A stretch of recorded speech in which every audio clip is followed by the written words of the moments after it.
Salut à tous, c'est Fred. Donc déjà, j'ai terminé mon alim à découpage. Donc j'ai rajouté des fusibles, changé mes condensateurs, j'ai mis mes dissipateurs. Donc c'est des dissipateurs qui dissipent pas grand chose, hein. C'était juste pour essayer. En sachant que là je l'ai mis avec à peu près 100 watts de charge.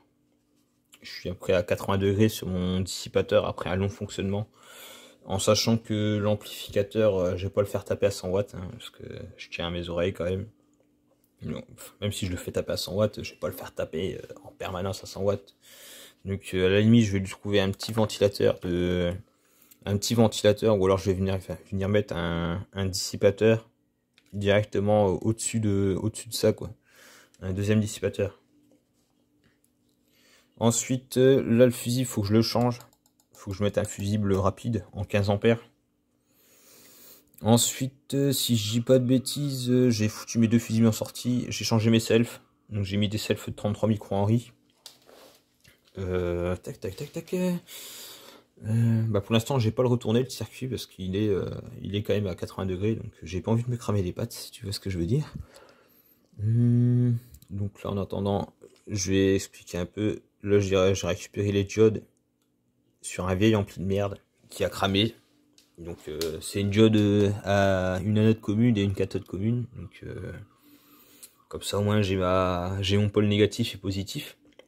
Là j'ai un 785 qui va me faire mon 12 volts pour mon poste ici.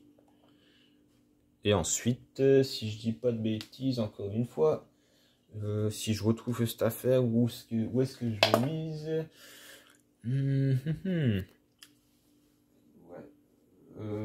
Tac, je me souviens même plus de ce que j'allais dire, mais c'est pas grave. Et ensuite, la partie amplification, elle est ici. J'en parlerai dans une autre vidéo plus complète sur la partie ampli.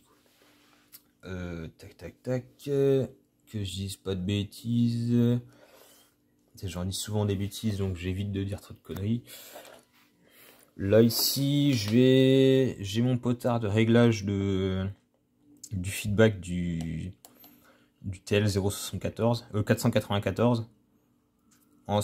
Donc là, lui, il vient choper de la tension en positif, il vient le choper ici, il le renvoie sur la patte pour savoir si lui, il envoie s'il doit faire switcher plus les deux MOS, qui me fait une tension lisse en sortie.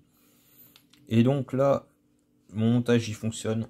Ah oui, je viens de rattraper ce que j'ai oublié. Il y a deux IRFZ 44 qui sont morts au combat.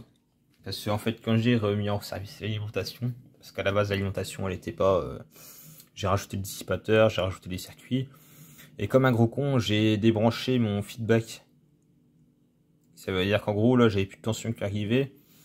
Donc forcément que s'il a fait le montage, lui il a fait switcher les MOSFET à fond, donc quasiment à 100%.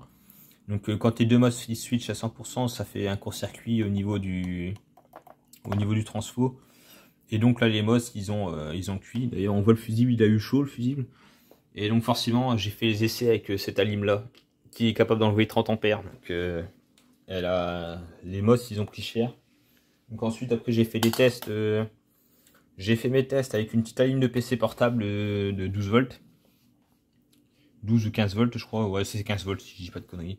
Et donc là ça a fonctionné, mais bon, prochain coup, je vais pas me précipiter à vouloir essayer mon ampli, essayer mon truc. Heureusement je l'ai pas essayé avec l'ampli en sortie, parce que là, au lieu d'avoir du 24 volts, j'avais 48 volts.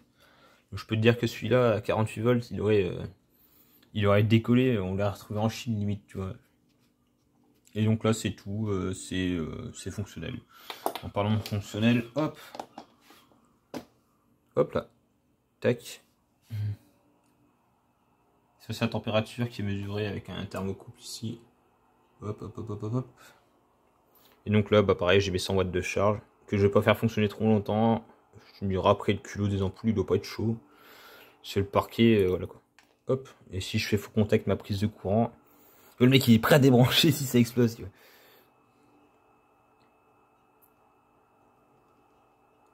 Bon, ça n'a pas marché.